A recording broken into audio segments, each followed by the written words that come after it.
Hello and welcome to the Alastair Generationally Speaking podcast, where we look at bridging the generation gap by debunking myths, tackling stereotypes and sharing practical tips on how we can build stronger intergenerational connections.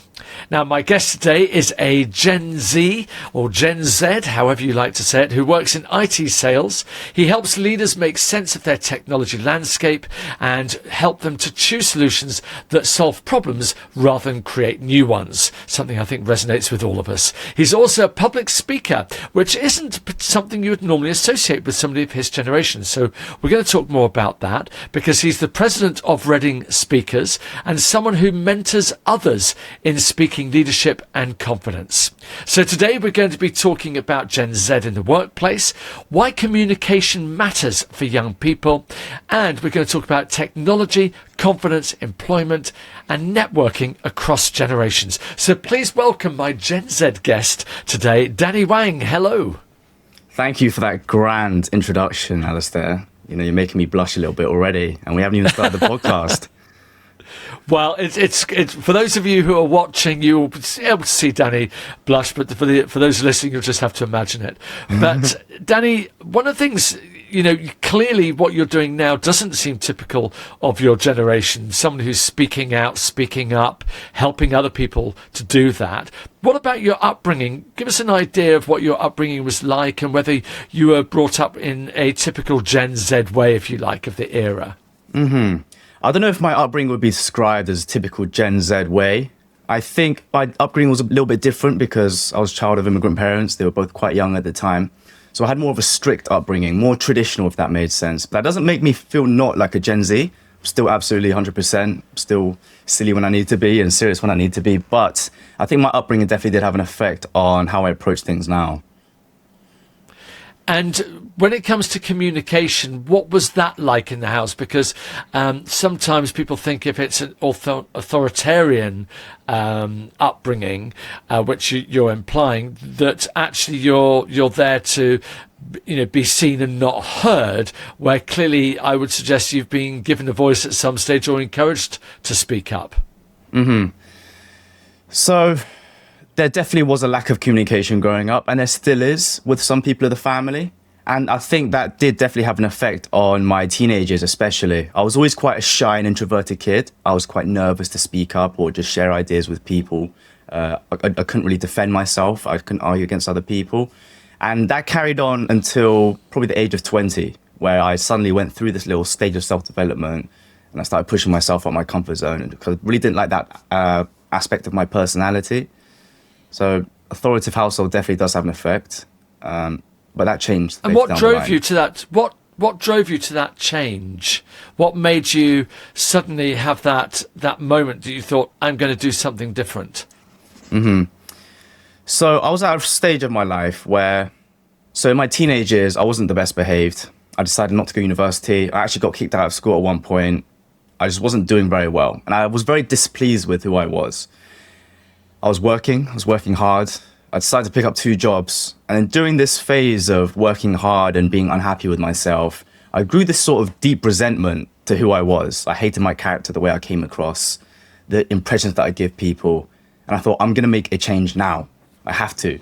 So this almost resentment or this displeasement with my character led me to start public speaking. It led me to start networking. It led me to start working on startups and business ideas. Anything that was really pushing me to a next higher level, I was trying to do it all at the same time. It was a bit intense, but it's definitely taken a good effect on me.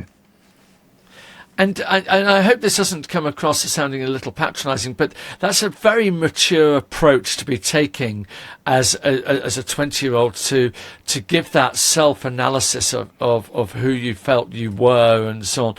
Was there a trigger? Did anybody say anything to you, or was it just something came from within? You just don't know where it came from, but it came, and it was clearly a very strong, you know, motivation for you to change. It was from within. It was from within. I was unhappy with the life I was living. All the people I knew were doing better than me. They were in their first, second year of uni even, and I was just here dilly-dallying. And I just didn't like the way I came across. I was just so displeased with my progress in life that I thought I have to pick up the ball now. I want to get into this position. I want to work in corporate. I want to achieve this. I want to do this with business. I want to get this physique. And all of that just flooded my mind at once. So it wasn't any particular person saying anything. It was from within, and it was quite a rapid change, but it just came from within.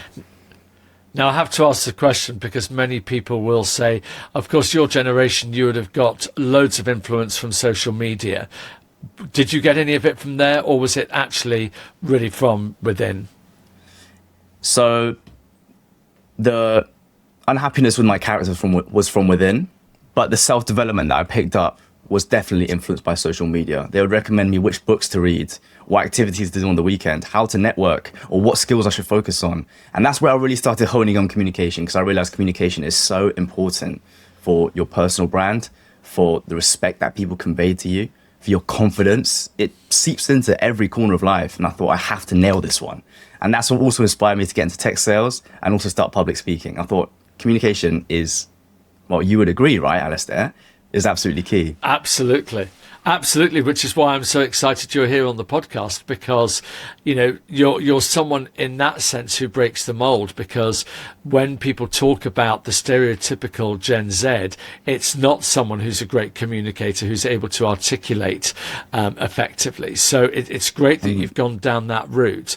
And one of the things that you now do is help other people do that. So talk about that journey of the point that you discovered, okay, I can do this. I'm going to be a great public speaker and I'm going to help other people as well. Give me an idea of that journey. Mm-hmm. So my public speaking journey started in February 2025. I joined my first public speaking club, Reading Speakers and Wokingham Speakers, just down the road from my house. And I was a wreck. I was stuttering everywhere. I was mumbling. I was slurring my words. I sounded like I was on drugs, quite frankly. I was so nervous. My heart was beating, and I was using lots of slang at the same time as well. My whole speech was just absolutely, I don't know how to describe it, but pretty bad. But slowly, over a few months' time, I started throwing myself in the deep end. I craved that nervousness because I knew it was helping me develop fast. So I kept doing it. And then after, I think, 8-9 months, I won a competition at the national level for the 2025-2026 trophy. And that was the big deal breaker that made me realize, okay, maybe I can help other people along this journey too, because I've become quite successful in my area for public speaking. Why don't I just help other people on that journey too? And I think seeing other people grow as well as yourself provides just the same amount, if not more purpose to your character. So I love helping people, mentoring people on the journey. And you often learn a huge amount about yourself when you teach others, don't you? Massively. You see other people in you and vice versa and so on. But I mean, that's a remarkable transformation, just 9 months, where some people spend years working on themselves, maybe not so intensely as you've done, but they don't achieve as much and as quickly as you have done. Do you think you had a natural leaning to it? It just had to be found? Or was it just that intensity of hard work? How did you manage to achieve so much so quickly? I think that's a really great question. And I don't think I'll ever know the answer to it properly. But I think it's a bit of both. That's the boring answer, right? It's always a little mix of both. I think I always had this aspiration to carry myself in this sort of way. But it was covered by layers and layers of poor decisions and poor habits that I created in my teenage years and from my childhood and the way my parents raised me. So I think I always had it. It was just covered, and it was in the very inner core, like an onion is. And also because of the hard work. Hard work is, I'm not going to say it wasn't hard work, but I joined 2 clubs for a reason, and I made it my goal to speak as much as humanly possible, to a point where it was greedy and I wasn't letting other people speak, which I'm not saying is a good thing, but it's also not a bad thing. A great thing about being young sometimes is you have that ability to cut through, which is great. As a matter of interest, what do your family think now of, because they will have seen a massive transformation between you as a child and now you as a young adult. How do they view your progress? What are they thinking? I think one word to describe it is relieved. They're relieved for sure. My mum, the change was so drastic and different. I started dressing differently, speaking differently. My mum did not recognize who I was, and she was happy. Of course, she was happy of it. Before, there was a lot of, I wouldn't say turmoil, but there was a lot of tension in the household and a lot of stress as to where I would go in the future because she didn't think I was made properly for these types of positions that I was chasing. But now, since she's watched me speak on stage and watched me at my workplace and see the deals I'm closing, she's just, the stress is gone and it's just relief now. And those skills that you've gained, because I'm going to move in towards your work now. I mean, certainly in sales, but just generally in the workplace, communication skills are so, so important. So which came first, the desire to speak or the desire to sell? That's a good question. I think the first desire was to actually sell, which is one of the other reasons I started public speaking, because I didn't think I was adequate enough to even be in that position. But I would say they intertwine. So speaking is also, it depends on the situation, but I would say speaking is still a priority for me. But at the start is because I believe I was not good enough to sell. Are there other people your age in a similar role to you at your place of work? Yes, there are quite a few people in my job that are the same age as me. We're a bit different in all our own aspects. I was going to say, how do you compare? And certainly when it comes to communication skills, unless they had been communicating all the way through their lives to get to this point, unlike you, who did this effectively crash course into public speaking. But how do you find your communication skills weigh up against theirs? Well, I'll try not to make this sound egotistical, but my communication skills are a bit better than theirs. But it's not something that I find they really care to focus on, which each to their own. I've never tried to mentor anyone if they don't want it, but they don't feel like there's a need for it. And that's fine.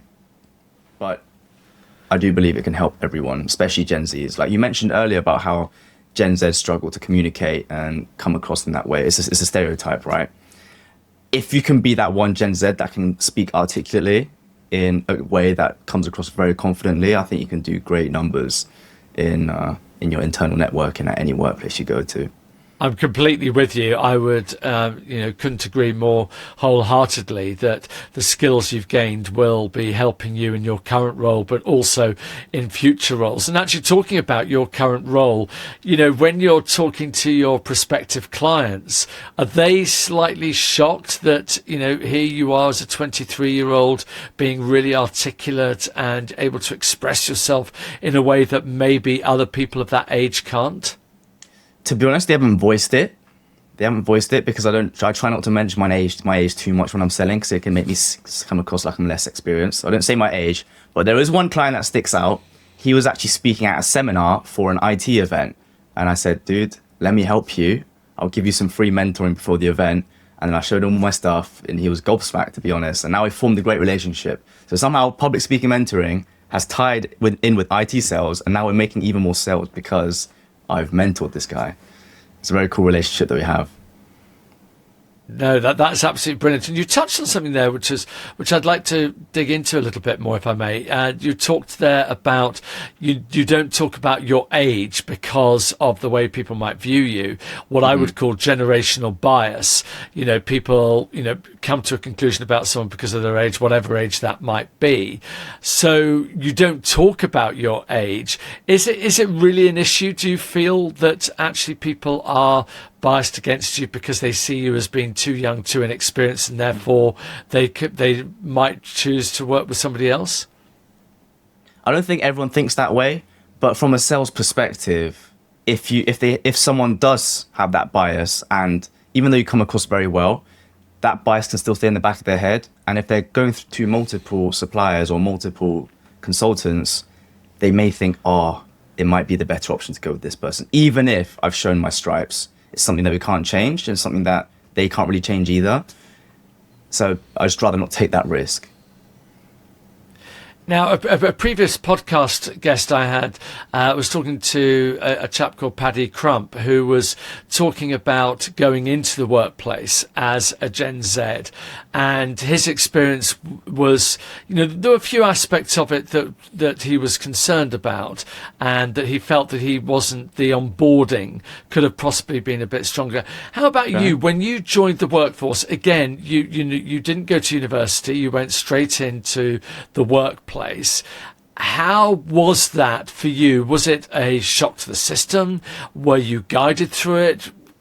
Give me some idea of what it was like when you, well, first of all, from the recruitment process, so going through those interviews and then joining the company. I think the onboarding process is a mix of what you do with it and what your recruiter does with it / company. So the recruitment process for my company was fairly decent, fairly nice. The interviews were quite intense because it's a sales role and I have to really show them my grit and they're grilling me. But I kept my character. I remained calm, confident. But when I got to the company, you're sort of just thrown into the job and then you learn things as you go, right? And I think what we need to leverage as Gen Zs is that we need to be proactive in the onboarding process. We need to be constantly curious, asking questions. So when I got to the workplace, I was talking to my line manager, my colleagues all day, introducing myself to everyone, introducing myself to higher ups in different departments, trying to get to know people and understand processes so I can pick up the ball and start rolling fast enough. So was it Patrick you said the name was? Yeah, Paddy.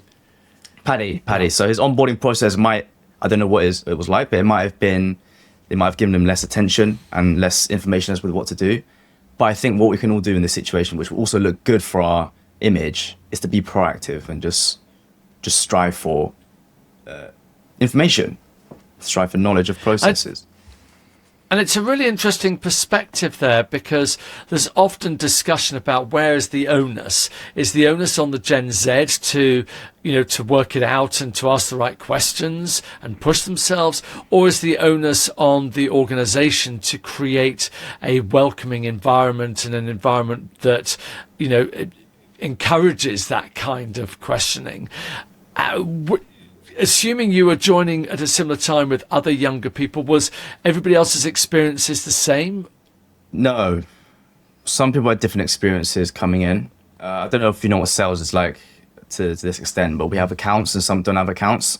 I was given no accounts, no net, it was all purely net new business. So I had to do a lot of outreach, a lot of hard work. So it wasn't exactly equal, but I wouldn't have it any other way. I think I learned much faster like this.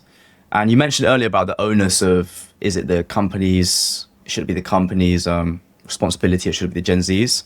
Of course, both matter. And without either of them, you wouldn't really have a good working relationship. But if the company is not providing you the information that you desire, you should be accountable for trying to find it. And I always believe in accountability. And you should always be proactive in it. And it just looks good on you. People think, wow, this young kid, they want to learn, they want to win, they want to become confident, they are confident and they want to do well in the workplace. So that answers the question. And how is it working with older sales people? Because they will have been brought up in a very different environment to the one that you've been brought up in. The world has changed; it's a new generation, and so on. What kind of conversations come up, and how do they cope with the new kids on the block, as it were? Mm-hmm. You know what they love to say? Oh, you guys have it so easy. They always say that. They would say, back in my day, we have to ring off an actual phone and look off a phone book. And I think they felt, it's all light banter at the end of the day. I'm not too fast, but they don't see, sales is different now. The workplace has changed and the environment is completely different than what it was back then when they were selling. It's much easier back then. But I think that's a debate for another day. I don't want to get into the grits of that. But overall, apart from the banter, they're quite welcoming. They've seen that sort of, I think yesterday or the day before we had our QBR, our quarterly business review, and I was given 2 shout outs in front of the whole company for deals that I'm currently closing, which was the first time my team has ever been given that recognition. So quite a few of the older salesmen came up to me and said, wow, good job. And it's given me this sort of, this image that we haven't been able to replicate with other people in my team, with my younger team as it is. And you're very much in a results-oriented world, so it becomes very clear-cut whether you are selling as much more or less than the other people in the sales team. So that's really interesting for them to watch. And I bet one or two of them are probably. Yeah, and I bet one or two of them are coming up to you and saying, "Okay, so what are you doing differently? You're not like the other youngsters." Mm-hmm. And what would your answer to them be if they did ask you that? Yeah, so like I said, I'm net new business, so we are the hunters, or I am a hunter at least. And I've had a couple of seniors come up to me to say, how did you unpack this opportunity? Or how are you getting these opportunities in? And I'll tell them, look, this is my strategy, aka calling this amount of people from this industry, sending out X amount of emailers there, and this is how I'm sending them. It's just these little things here and there that people can see and like, oh, okay, I might start doing that. I think it's all a numbers game, and it's just hard work and grit. Most people don't like being told to go away or piss off, but I've really taken that on the chin, and I've tried to take it to the next level. Well, you're certainly in that tough environment. What about AI? That's the big elephant in the room. Well, it's not even in the elephant in the room anymore. It's here, and it's here to just stay. The elephant, and we're all using it. Yeah, I am using AI. So, yeah. And how are you getting on with it? And how are your colleagues getting on with it? So we don't use all these cool AI workflows or agentic AI. I'm just using Claude and Copilot for research, which it isn't even that good at because GDPR nowadays. But outside of work, I use a lot of vibe coding. I make websites so I have a little startup business where I make websites for small businesses. I use a lot of vibe coding tools to make these websites. But at work, it's just researching and writing. Nothing agentic yet. So you've got a small website business that you're helping people with. You've got your main work. You've got your coaching. You are the classic gig economy Gen Z, aren't you? I don't know about that. I think you're giving me too much credit again. I'm going to start blushing again, Alastair. No, but I mean, you are, that's the way they say the world is going. People are, having their side hustles, as many people call it. And, I've talked about it a lot in my LinkedIn posts, that this is the way of the world is changing. And I want to come on to one of those things, this mentoring that you do, the coaching in public speaking. You clearly feel public speaking is such an essential skill, and clearly we're agreed with that. The concept of speaking clubs, what are you seeing there with different generations, people coming in? Why are other people joining them? And, what's the kind of trend, if you like, of them? Mm-hmm. I think the main reason why people are joining the club is because obviously they want to improve their speaking publicly. But the second biggest thing I hear is to improve their confidence. I feel like most people are lacking confidence nowadays, especially in the younger generation. The way we come across, we don't come across well in older generations' eyes.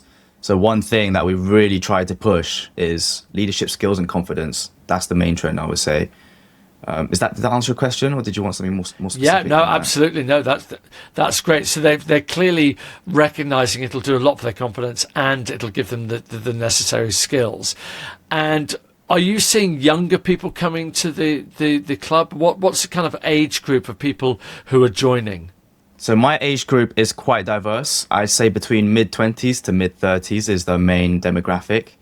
And we are definitely seeing a lot of young people. I'm one of the younger ones, but there are still lots of young people coming, especially students as well. This is one thing I really want to voice to students, because it's so hard to get a job at the moment, right? You can agree that you hear these horror stories of few hundred. One of my mentees, he applied to over 1,000 jobs. When he said that, my heart was about to explode. But this is where communication skills come back in, right? We've already clarified that most Gen Zs cannot speak come across in a way that may not be articulate and professional, especially in a higher up corporate environment. So if you can stand out compared to all the other candidates, your likelihood of being picked is so much higher. And it's not just about the technical skills you have, it's about the soft skills too, about the communication. It's about being likable. If you can leave an impression on someone during an interview, the next candidate might have a fancier degree than you, but if they can't voice that degree into soft skills, they're not going to stand a chance against you. Very wise advice, and I think you're absolutely right. I mean, it is and always has been about shining, brighter than other people around you. The difference is the amount of people around you now is going to be that much greater than it was, making that task even more difficult. So, yeah, I think that's really, really great advice. And in terms of developing those skills, you're going to be clearly a big advocate of speakers clubs. How can people find out about, people listening to this podcast, how do they find out about these speaker clubs and what happens when you join them? My Speakers Club runs under an organization called Toastmasters. Alastair is aware of it. But, I mean, you're aware of it. Sorry, I feel like I'm speaking to the audience. But you're also the president of PSA, which is another speaking organization that people can join. There are membership fees, but Toastmasters is a non-profit, so it's quite affordable, especially for the younger audience. But PSA is a bit higher level. Depends what's in your boat, really. Just go on Google, find your local one. There's over 300,000 worldwide in my organization, and PSA, how many are there worldwide for you? I'm not quite too sure. Well, PSA is actually just the UK. Just UK. So the Professional Speaking Association, PSA, is one of 17 global speaking associations. And basically these, unlike Toastmasters is great for developing the skill of speaking, where the Professional Speaking Association is probably more for people who want to build a speaking business. So in other words, it's not just about developing the skills, it's about then the business of speaking. So, and that could be as a workshop leader, a trainer, a coach, or keynote speaking, which is how it's probably started, but it's now evolved into many different things, where Toastmasters and other speaking clubs are really useful for people who just want to learn the skill of speaking. The PSA will help you to develop your skills, but it's really targeted towards people who want to create a business out of it. Yeah, more experience. Which is why we have every year our Speaking Business Summit. So it's about the speaking business as such, where Toastmasters, and a lot of people will be members of both associations. They are part of Toastmasters because they want to build their speaking skills, and they're part of the PSA because they want to run a speaking business. Either they have one or they want to develop one, and they want to be in that environment. So certainly for, I think, anybody at the beginning, unless you have something as a speaking business in mind, Toastmasters or other such clubs will be really, really valuable. And I love the fact that Toastmasters seems to be bringing in a younger cohort of people and having a program that's deliberately targeted towards them. That's really, really positive. You summed it up better than I ever could, Alastair. Thank you. Well, the good news is it's there. So have a look go online and you will find a local speaking club, and it could be a member of Toastmasters or it could be others. And yes, the PSA is also a non-for-profit association as well. It's basically a members association, very similar to Toastmasters in that way. So Danny, I want to talk a little bit now about the importance of speaking, helping other people speak, and that lost art that someone would suggest of communication.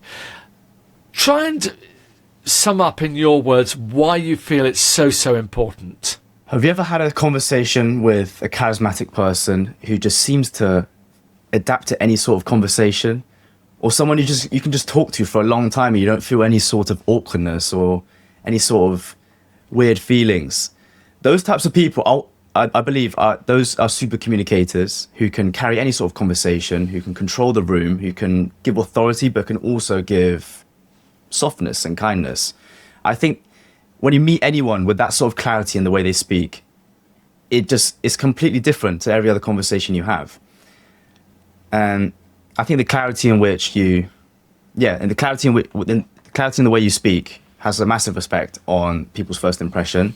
And I think creating that first impression is so important for not only your personal brand, but the way you come across to people at the workplace, relationships, flows into every corner. I absolutely agree. What's the old saying? You never get a second chance to make a first impression. Exactly. And it's so important. Exactly. As humans, we do. I'm a big advocate of saying don't judge people, but we do. It's a human nature quality that we have, right? We have to try and contain. Mm-hmm. Yeah, absolutely. And that also is particularly important with networking. And I want to finish off with really talking about networking. And I know it's something, that's how you and I met, was at an event with networking. And what advice would you give to young people to help them network? Because I can imagine for many whose communication skills aren't as strong as yours, it would put sheer fear through every sinew in their body, the idea I've got to go and start talking to strangers at a networking event. It's daunting, don't get me wrong, and you'll be speaking to a crowd of people that you have no relation to whatsoever, not just in a get to know sense, but also these people are much older than you, from different professions, much further along in their careers. But all I can say is just put yourself out there and just sell yourself. People will always be happy to give advice, I've noticed. Especially as a young person, if you're aspiring and you want to hear advice from people or want to just get people in your network, people will always be happy to help. I think people should get that image out of their mind that these people are hindered by you, or these people don't want to be disturbed by you. People will always be happy to help if you can come across in the right way. At a networking event, you'll typically see some senior people for their own businesses talking to each other. Don't be scared to just interrupt them and just say hi. This is one thing that public speaking taught me, especially during our network breaks. You see two people talking, interrupt them, shake their hands, big smile, say hi, I'm X. I aspire to be here. What brought you guys here today? Just interrupt people, say hi, sell yourself, and then leave a good impression on people. Even if it may be 6, 7 a year down the line, they might say, hey, I've got this opportunity here. You might want to work on it with me. Or I might want to help you on this thing or on this journey of yours. Come across well, people will be always happy to help. And hopefully and that the can interesting thing is, and you as a young person, it's so refreshing that you would have that approach, that actually people will listen and say, wow, this is what we're used to. This is what we hear with Gen Zs, or certainly the stereotype isn't that. And one of the things that I love doing on this podcast, and you're a perfect example of it, of someone who's smashing the stereotype of Gen Z, because you are not, communicating in a way that people sometimes associate with Gen Z, which, as my research has shown, is grossly unfair. I want to finish off, Danny, by asking you a question which you may or may not choose to answer, but we'll give it a go. What advice would you give to your younger self? So let's say you're now 15, 16, that age where you say you weren't, should we say you weren't the model citizen of your generation at the time, I think as you implied. So what advice would you give to your younger self, and therefore to other people, who are young, very young Gen Zs or older Gen Alphas? Get respect for yourself. And if you don't have self-respect, find a way to get the self-respect. And the only way you can get self-respect is from achieving things or doing things that are hard, I think. When I was that age, I didn't have respect for myself, which led me to have a lack of confidence, led me to make poor decisions. And I think any Gen Z or any Gen Z, whichever is the term we want to use, I think a lack of self-respect and confidence can greatly hinder your progression, greatly hinder your image, greatly hinder your communication. I think everything it will hinder.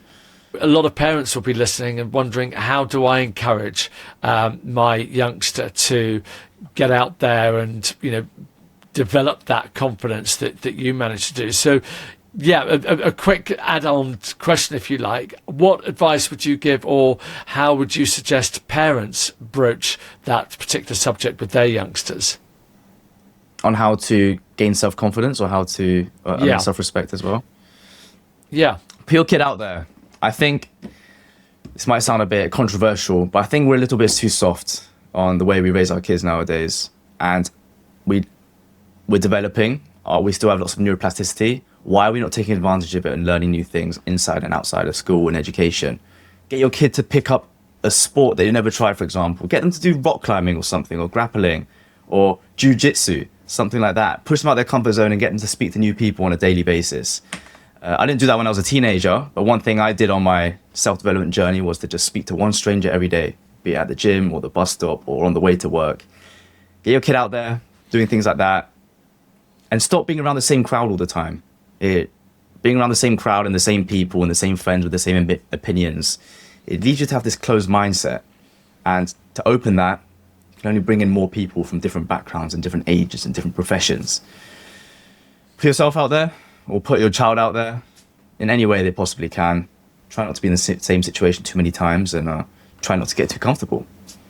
I think that's my best advice. Danny, that was absolutely brilliant. A great way to end the podcast, this episode. It's been an absolute joy to talk to you. I love your enthusiasm. I love the way that you're approaching things, the open-mindedness. And, it's lovely to speak to somebody who's smashing the Generation Z stereotype. So, full credit to you. And I wish you all the very best in your speaking career, and look forward to seeing you on some stages soon, as well as obviously your working career. Yeah, one day, absolutely. Well, absolutely. We have already, actually. Yeah, we have already. We have, and I'm sure we will again. And I wish you all the very best. And I look forward to watching your journey with close interest. Alastair, thank you so much for having me. I feel like it's a great opportunity. We'll definitely work together in future. And buy his book. Get Alastair's book, guys. Thank you. And I didn't pay him to say that either. Danny, thank you so much. And thank you for listening as well. And if we all work together, we can bridge that generation gap. So I'll see you again in 2 weeks. Bye for now. The Alastair Greener Generationally Speaking podcast was presented by me, Alastair Greener. It was recorded at Granary Studios and produced by James Jones. Please follow us and leave us a review wherever you get your podcasts. To find out more, visit generationnallyspeaking.co.uk.